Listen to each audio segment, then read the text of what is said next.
we're going to take MM, pronouns he, him, calling in from Cuddly Aardvarks. Love that. Is a Hindu with subjective idealism view. Says the physical world is secondary to the cognitive world. We got a lot to talk about there. MM, you are on the line with Matt and Forrest. How are you doing today? Hey, I'm good. How are you guys doing? Never had a bad day, man. I have had bad days. Good to hear that. They get better. Mm-hmm. All right, so tell us what you're talking about here, because I can read your call screen thing here, but I'm probably not going to do it justice. And quite frankly, I don't know what exactly it is you mean by subjective idealism. I want to know more about it. So tell us what you're talking about. Yeah. First of all, I'm a big fan of the show. I hear you guys talk all the time. Cool. So thank you for entertaining me on my long drives. Most definitely.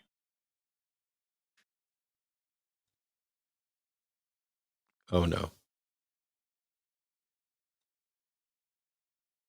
Did we lose come the on. caller? It still says it's running. Your phone might have gone to sleep. You're calling on the web thing, so you may want to look at your phone and tap it and actually tap the browser that you called in on to wake it back up. Wake it up. Can you? Yep. Can you hear me? Yeah. All right. Yep. All right. Let's pause. Let's pause for just a second. I want to make sure everybody's clear on this. You can call in by calling 720-619-2288, or you can go to the link below the show and call in through Call In Studio's web thing. However, if you do that and you're on a cell phone, cell phones go to sleep, and they go to sleep at different things in order to save stuff, and they will put your browser to sleep, and so nobody will be able to hear you. All you have to do is wake your phone up, tap the browser, it will come back to life, and then we'll be able to hear you. So please, MM, continue. Thank you. Yeah, sorry, that touching the browser definitely worked there. So yeah, I was saying most of your callers are Christian, so I'm not sure if you're familiar with like Hindu philosophical thought at all. I come from a school of Hindu thought. Yeah, I come from a school of Hindu thought known as Advaita Vedanta. Advaita means non-dual. So essentially, it's the non-dual metaphysics, essentially, where the central idea is that everything is Brahman. You can call it God, you can call it reality. It is only accessible to us, the subjective experience of being I, like I am is God. God is present to us as ourselves, and the world as we see it, the phenomenal world, is purely an illusion. It's like a dream. Like there is no way to distinguish between dream and reality. One is just a short dream, one is a long dream. That's the only difference. How do you demonstrate that? Yeah, so that's a good question. Like, so when you say demonstrate that, I presume you mean how do you demonstrate it through, like, phenomenal evidence. I don't know what the process is. It's a claim, and I'm wondering what justifies believing that claim is accurate. It doesn't matter how you do it. I'm just wondering how it's done. I think so. You get through. I mean, there is a problem. Your phone went to sleep again? Sorry. Yeah. Can you hear me? Yes. I'll keep touching the screen. So within like Hinduism, there are various paths to reach this goal. Like once you understand this goal, that is the end of the path. You are enlightened, so to speak. And there is a devotional path. There is a path of knowledge. There's a path of yoga. I personally follow the path of knowledge, which is like you know it by understanding the central tenet that you are that. And I guess it's a matter of belief. That doesn't make any sense to me. So, okay, let me ask you this. How do you know that you are the body? There is no evidence for you, your subjective self, thinking that you are this physical body. We just reject that supposition and go from there. So it's not I have so much a matter of proof. I have no evidence that there's anything more to me than my physical body. But what I'm saying is you don't even have evidence that this physical body is yours. I'm saying I have loads of direct experience with my own physical body and loads of reports from everybody else who experiences their body, and every bit of discussion and thought about it summarizes things in terms of this is me, I am this, you are that. The principle, the Occam's razor, essentially the principle of not multiplying entities unnecessarily, suggests that the default position is that I am probably my body. And if I'm more than that or something else, that would need to be demonstrated. And that's why I'm asking how you demonstrate it. Yeah, so the way I see it is that concluding that I exist, I'm clear about my own existence because I am me. I end at the extent of my body is I would say it's a tall claim. Either I am nothing in the physical world. No, I'm sorry, but you're fundamentally missing the point. At no point am I saying I end at my body. I'm saying that if I don't end at my body, the people claiming that I don't end at my body are the ones who have made a claim that they need to demonstrate. I'm not saying that I know what is. Yeah. I'm just saying that at a minimum, I seem to be my body, and there isn't evidence that I am more than that. When you reframe that as if I am asserting that I am just my body, that is a dishonest reframing that completely shifts the burden of proof. So how do we know that we are more than our body? Okay, I'm not trying to be dishonest. I am trying to shift the burden of proof. I will say that. For me, okay, just let me finish this. The starting point is I exist. After that, what am I is the question. Now, if I consider my entire phenomenal sphere, everything I experience, that includes the whole world.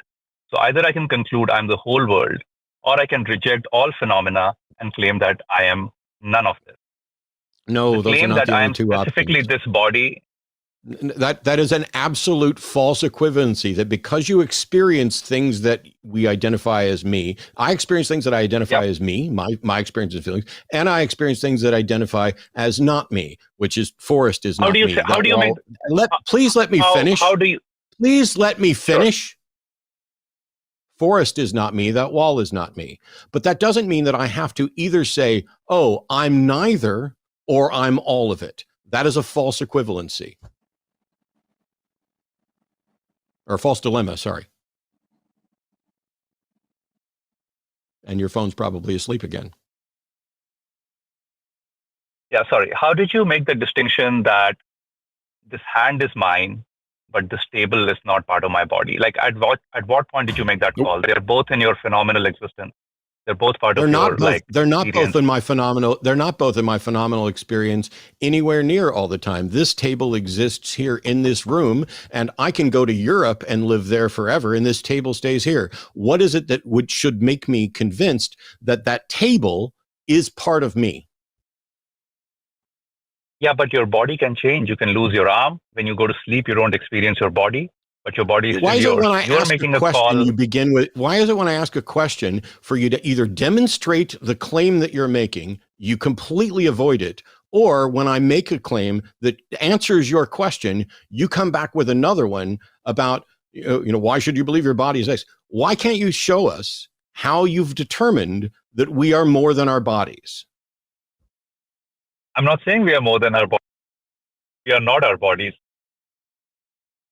You are making the claim that we are the bodies. I'm saying we don't have proof of that. Okay, if you're saying we're not our body, what are we and how do you know it? So we are the awareness, the identity I am just I. That tells me nothing. At any given moment. It sounds like the caller is I'm sorry, I'm not driving. I'm not used to debating, so I'm probably not very good at explaining. No, it's okay. I'm sorry, really quickly, are you driving right now? No, I am sitting in my car, but I'm not driving. Okay, cool. We just had our producer come in and say you heard what sounded like car noises. We just want to make sure you're not driving.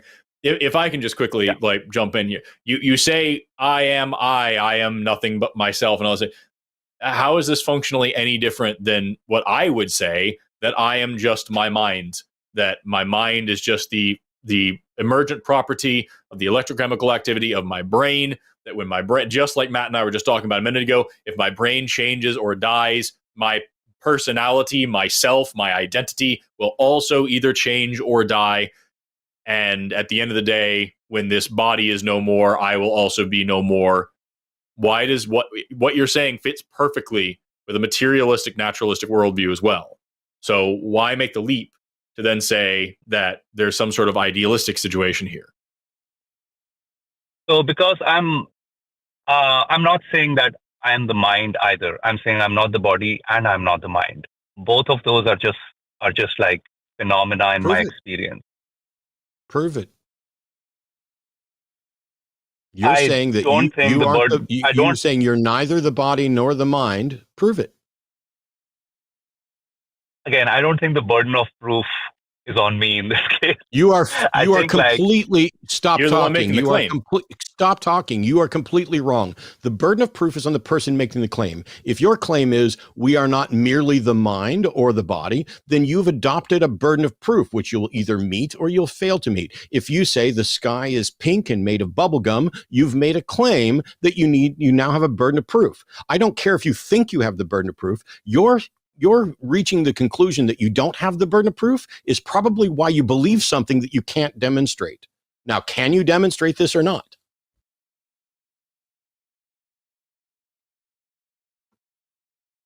Phone's probably asleep.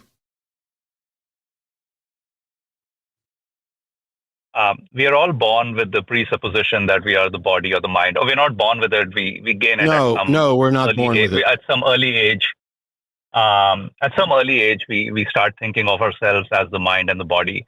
I think that is a positive claim. I'm claiming we are not those things. So just like I'm claiming I'm not the sky or I'm not the pillar. Your claim is positive. No. Stop. I'm not claiming we are only our mind and our body. I'm claiming that it seems that we are our mind and our body, and this is the general way that we have assessed this. I'm not making a claim about what we are at all. You're making a claim. You are making the claim that we are not our body and not our mind. Can you demonstrate that that claim is true or not? Yes or no? I cannot demonstrate it. Then but I this do is agree a waste of time. Then this is a waste of time, isn't it? How is it not a waste of time for you to come in here, think you don't have a burden of proof, acknowledge that if you had a burden of proof, you can't meet it, and you just want to spew out what you think? This isn't show and tell. This is demonstrate or leave it alone. I guess what I was hoping for is you'll engage with me when I ask you that I agree. It seems like I am the body and the mind. How can one demonstrate that? Like most people live with that assumption without any clear proof of it. It doesn't matter whether or not it can be demonstrated. I'm not claiming that it's true. You're claiming that it's not true, and you're acknowledging that you can't demonstrate it, which means your claim is useless and rejected. I also want to point out, we did cover that. We talked about how brains were just a minute ago, and I just reiterated a second ago as well. We talked about what brains do. We talked about how your experience is dependent on a brain. Your personality is dependent on a brain. We have no evidence of any consciousness outside of a body in any case whatsoever. I can draw physical distinctions between my body and other things that are meaningful and that show like causal distinction. At the end of the day, if I don't have any of that, then it goes back. It's no different than the problem of hard solipsism, saying my mind is the only thing that exists, and everything else in the universe is just a fabrication of my mind. There's no way to disprove that. It's an unfalsifiable claim, and it's no different fundamentally from what you're saying. You're just kind of blowing it up in the other direction. Meanwhile, we're sitting here with evidence-based claims that are falsifiable, saying, here's what we understand about minds. Here's what we understand about bodies. You put the two together. This is the result. It happens to comport with reality. Like, we actually have evidence for what we're talking about, and we have a reason for believing what we believe. And so far, you keep telling me. I'm sorry, go ahead. Nothing against all of that. With a hammer, if you hit my finger with a hammer, I'll feel it. If you hit the fence in the backyard, which is part of my experience, with a hammer, I don't feel it. I'll grant that. And to go back to the earlier point, yes, I fully agree that the brain activity corresponds to mind activity, and we can like pinpoint to regions of the brain and say this is what we are experiencing. But the one thing you said is like there is no evidence of consciousness outside the brain. There is also no evidence of consciousness inside the brain. What I'm saying is consciousness stands apart from brain activity and mind and body. Consciousness is who you are. If your claim is that consciousness stands apart from brain activity, demonstrate consciousness that is not directly associated with brain activity. Go. So consciousness directly perceives brain activity. Consciousness also directly perceives not brain activity through the senses. I'm sorry. My question was specifically that if you're going to claim that consciousness is not inextricably tied to brain activity, then you need to demonstrate consciousness that is not tied to brain activity. Can you do that? Do you think that's the positive claim? Can you do that? There is no proof. Why is it that when I ask you to demonstrate the things that you're claiming, you fucking come back with a question? Can you demonstrate consciousness absent a brain? Yes or no?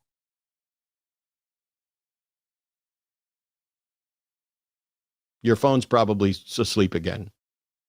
So yeah, I'm sorry. I can't demonstrate that because like. Then why do you believe something? Then why do you believe something that you can't demonstrate? And why do you think that we should believe something that you can't demonstrate? Well, okay. Do you believe that consciousness arises in the brain? I don't know. Yes. I'm not proposing an explanation for consciousness, but that's at least a potential one. But why don't you answer my question instead of coming back with a question? Why do you believe something that you acknowledge you cannot demonstrate? Most people believe consciousness arises in their brain. I didn't ask what most people believed at all, MM. I asked, why do you, MM, believe something that you acknowledge you cannot demonstrate? Why is this so fucking difficult? I'll tell you, it seems to me truer than the more common explanation of it arising in the brain. Congratulations. And most people...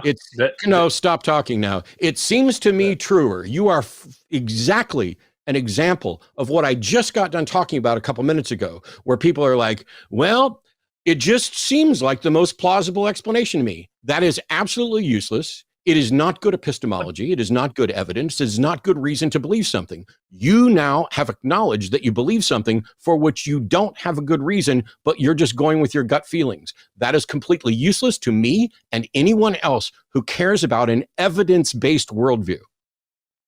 Also, we do have positive evidence. No, we have, as I have said several times, we do have evidence. We do have a reason to believe that a physical brain is associated with consciousness. Yes. So, like, we're sitting here saying the evidence is leading us to assume that the brain is what's producing consciousness, or at least is a big part of it. And then you're sitting here saying, yeah, but I have this other thing that I have no evidence for, and that's just as good. And it's not. It's just not as good. Maybe it's not my place to ask these questions to the hosts here, but what is your evidence that consciousness arises in the brain? Because every single example... Every single example of consciousness that you or I or anyone else can point to is directly associated with a brain, and there are no examples of consciousness absent a brain. And while correlation isn't causation, the correlation is so strong, and the absence of any evidence that a consciousness occurs outside of a brain, and your admission that you can't demonstrate it either, is sufficient for me to tentatively, because that's what science does, tentatively accept that the most probable explanation, which doesn't violate the principle of parsimony, is that consciousness arises from the brain. But neither of us are asserting that we have a full understanding of consciousness at all. We're not the ones making claims we can't demonstrate. We are saying, I'm convinced this is the case because the weight of the evidence is such that that is the reasonable conclusion. But it could be wrong, and I will change my mind about it as soon as one of you people who think it's wrong present actual evidence, which you can't do. Fair enough. I shall do some research and call back. I wanted to discuss my worldview. This is a good point for me to get back on. I will say that I don't think there is positive research on consciousness can only be experienced subjectively. So people talking about their consciousness obviously presupposes a brain, because you need a brain to talk about things. So the fact that we don't have consciousness. No. You are now fallaciously setting up a false equivocation between people talking about consciousness and consciousness. That's a false equivocation. You should have just stopped and said, let me go off and do my research. But instead you tried to dig in on one last thing and got it monumentally wrong. A false equivalency between actual consciousness and discussions about consciousness. We can have discussions about any subject, whether they are a product of our brains or not. You don't get to dismiss the concept that consciousness is a product of the brain by saying, well, you need a brain to talk about it. That's absurd. We also need a brain to talk about. We also need a brain to talk about chemical processes that combine hydrogen and oxygen to make water. But that's not a product of our brain. And the thing you said at the beginning, that you said that like consciousness is a subjective thing to experience. It can only be experienced subjectively. Correct. But it can be demonstrated objectively. So in the same way that I don't have the subjective experience of being rain, I can go out and measure rainfall and predict it and test it and understand it. Like it doesn't need that experience component to do science. So like, I think this is something that you should look into, because consciousness is a burgeoning field of study. We're trying to learn more about it. Where does it come from? How does it work? What does it do? When we talk about neuroscience, we can explain, in the theoretical 10-step process of this whole thing, we can explain steps like 3 through 10. But steps 1 and 2 are hard, and we don't know. And so, like, there's a lot of information here that we're not sure of, and there are good arguments to be made about like what consciousness is and isn't.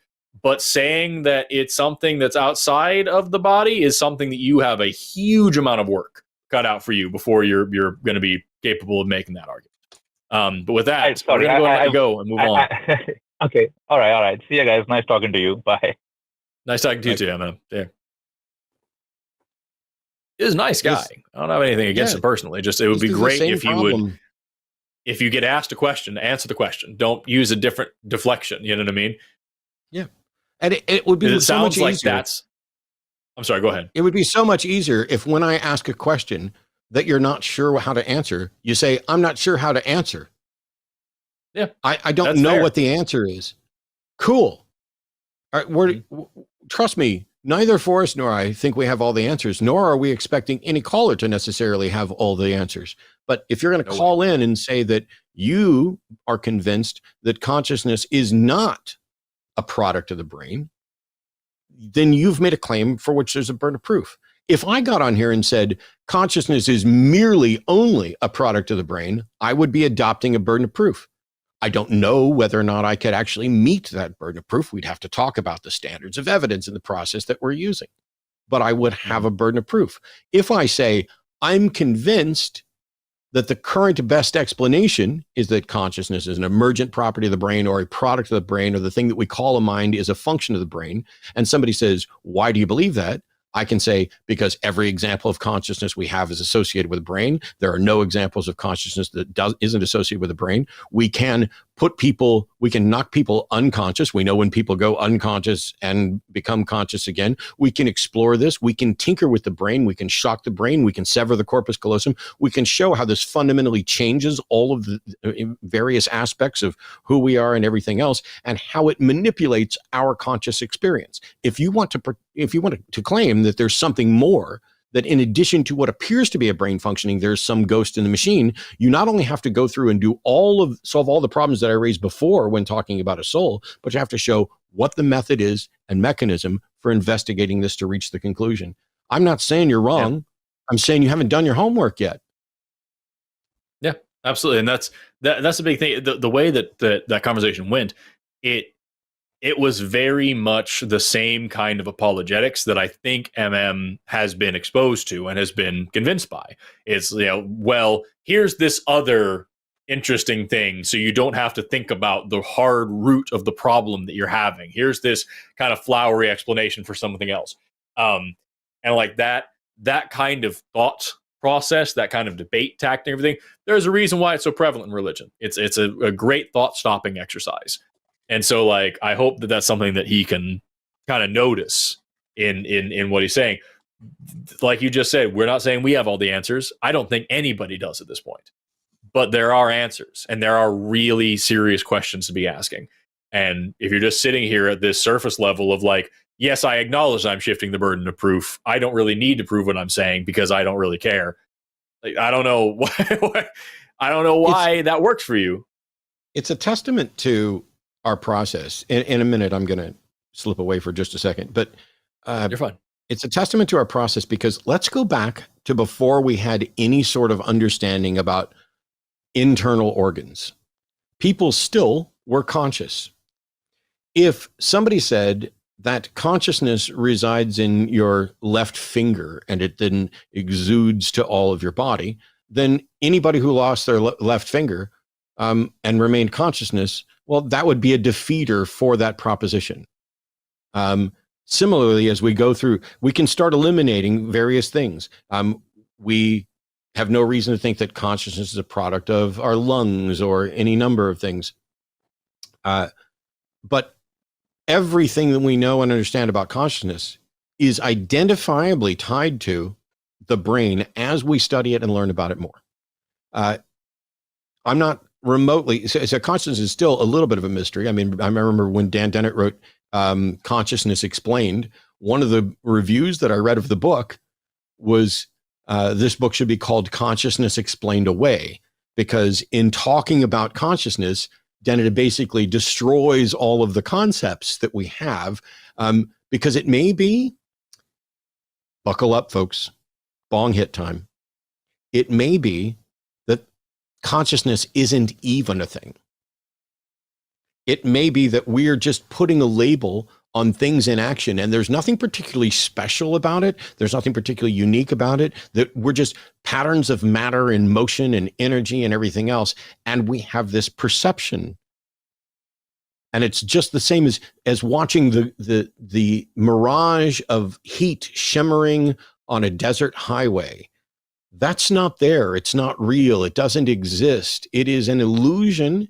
And it's furthermore amplified by the fact that we now understand that all of your perception is on some level an illusion, because your brain, it's not like your eyes actually see and that this is the direct translation of reality. Your eyes take in a particular wavelength and style of information, and your brain then builds a model of reality in your head. And it's going to get parts of it wrong. We know that from optical illusions and auditory hallucinations and all kinds of things like that. But just because there's an experience does not mean that your perception and understanding of the experience is accurate. And so maybe consciousness isn't even a thing at all, but to whatever extent there's something that we can identifiably call consciousness, the weight of the evidence ties it to the brain. If it's more than that, we need more evidence for that. That's pretty much the long and short of it. Hey, if you liked this video, why don't you click that like button? And if you didn't That's like where it, you would say, subscribe. Okay. You didn't even give me a chance. There was such a long pause. What are you on speed or something? I barely had a chance. Let's try again. Hey, I hope you liked. Hey, I hope you. Fuck. Hey there. I hope you liked that clip. Hey, I hope you liked that clipper just now, the one that you just watched with your eyes. If you did like it, why don't you click that like button? And if you didn't like it, tell Jimmy to go fuck himself. Hey, I hope you liked that clip right now. If you did like it, why don't you hit that like button? And if you didn't like it, go ahead and subscribe anyway.